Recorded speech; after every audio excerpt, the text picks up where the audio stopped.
Hello. So we've got the book of Samuel, chapter 14. One day Jonathan, son of Saul, said to his armor bearer, "Come, let us go over to the Philistine outpost on the other side."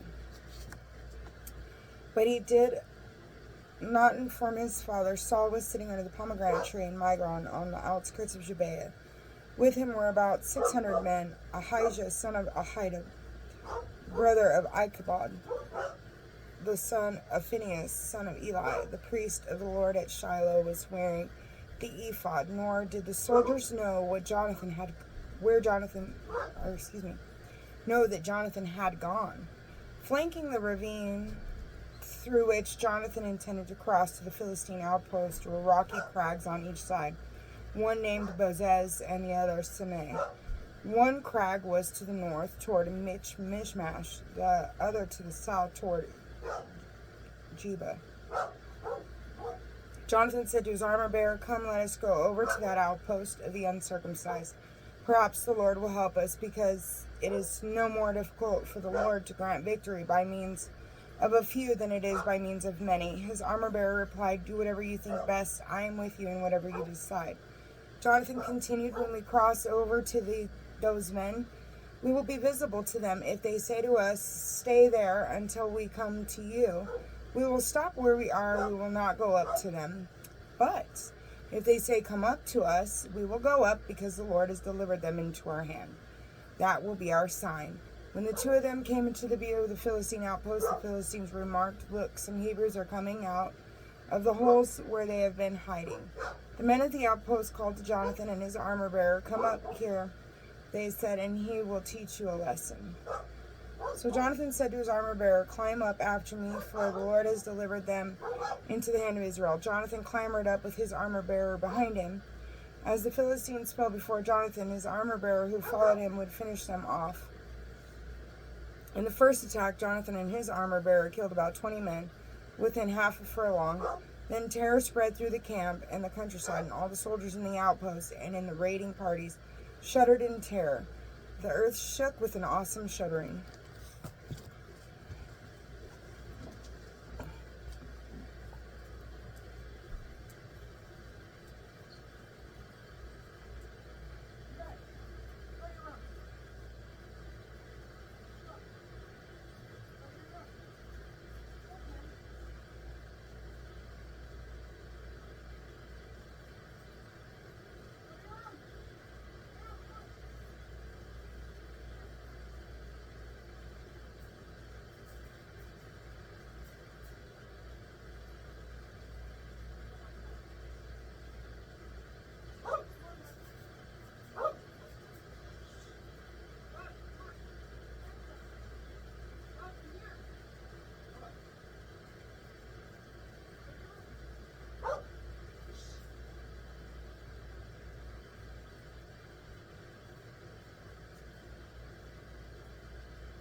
Sorry about that. I'm back. Okay. Still in 1 Samuel chapter 14. Route to the Philistines, Saul's sentinels in Gibeah of Benjamin saw that the enemy camp had scattered and were running in all directions. Saul said to those around him, "Count the troops and find out if any of us are missing." When they had taken the count, they found Jonathan and his armor bearer missing. Saul then said to Ahijah, "Bring the ephod here." Ahijah was wearing the ephod before the Israelites at that time, while Saul was speaking to the priests. The uproar in the Philistine camp kept increasing. So he said to the priest, "Withdraw your hands." And Saul and his men rallied and rushed into the fight, where the Philistines, wholly confused, were thrusting swords at one another. The Hebrews who had previously sided with the Philistines had gone up with them to their camp.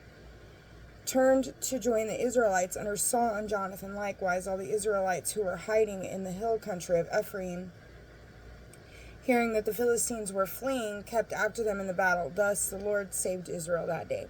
Saul's oath. The battle continued past Bethaven. Even though the Israelites were exhausted that day, Saul laid an oath on them, saying, "Cursed be the one who takes food before evening, before I am able to avenge myself on my enemies." So none of the people tasted food. Now there was a honeycomb lying on the ground, and when the soldiers came to the comb, the honey was flowing. Yet no one raised a hand from it to his mouth, because the people feared the oath. Violation of the oath. Jonathan, who had not feared that his father had put the people under oath, thrust out the end of the staff he was holding and dipped it into the honeycomb. Then he raised it to his mouth, and his eyes brightened. At this, one of the soldiers spoke up. "Your father put the people under a strict oath, saying, 'Cursed be the one who takes food today.' As a result, the people are weakened." Jonathan replied, "My father brings trouble to the land. Look how bright my eyes are, because I had this little taste of honey. What is more, if the army had eaten freely of the enemy's plunder when they came across it today, surely the slaughter of the Philistines would have been the greater by now." Consuming the blood after the Philistines were routed that day from Michmash to Ajalon,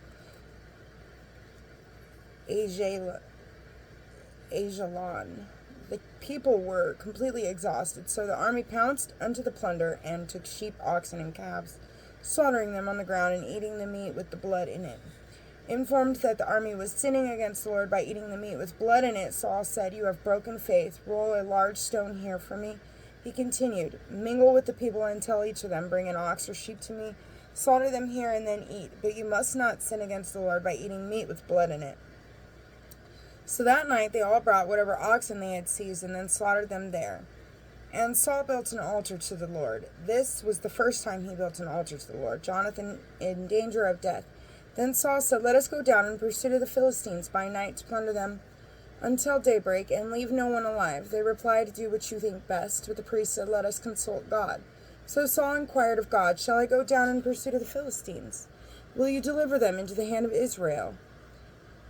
But he received no answer on this occasion. All officers of the army, Saul announced, "Come forward, find out how this sin was committed today. As the Lord lives, who has given victory to Israel, even if my son Jonathan has committed it, he shall surely die." But none of the people answered him. So he said to all Israel, "Stand on one side, and my son Jonathan and I will stand on the other." The people responded, "Do what you think best." And Saul said to the Lord, the God of Israel, "Why did you not answer your servant this time? If the blame for his resides in me, or for my son Jonathan, Lord, God of Israel, respond with Urim. But if this guilt is in your people Israel, respond with Thummim." Jonathan and Saul were designated, and the people went free. Saul then said, "Cast lots between me and my son Jonathan." And Jonathan was designated. Saul said to Jonathan, "Tell me what you have done." Jonathan replied, "I only tasted a little honey from the end of the staff I was holding. Am I to die for this?" Saul declared, "May God do thus to me, and more, if you do not intend to die." Rescue of Jonathan. But the soldiers protested to Saul, "Is Jonathan to die? The man who won this great victory for Israel? This must not be. As the Lord lives, not a single hair on his head shall fall to the ground, for God was with him in what he did today." Thus the soldiers rescued Jonathan, and he did not die. After that, Saul gave up the pursuit of the Philistines, who returned to their own territory. Saul's victories. After taking possession of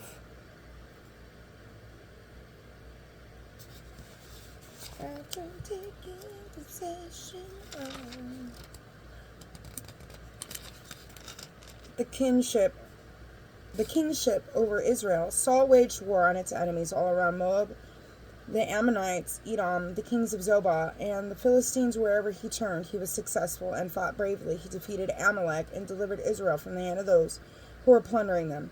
Saul's family. The sons of Saul were Jonathan, Ishvi, and Malchishua. The name of his firstborn daughter was Merab. The name of the younger was Michal. The name of Saul's wife was Ahinoam, daughter of Ahimaaz. The name of his general was Abner, son of Ner. Saul's uncle Kish, Saul's father, and Ner, Abner's father, were sons of Abiel. There was heavy fighting with the Philistines during Saul's lifetime. Whenever Saul saw any strong or brave man, he took him into his service. The word of the Lord, thanks be to God. God bless you.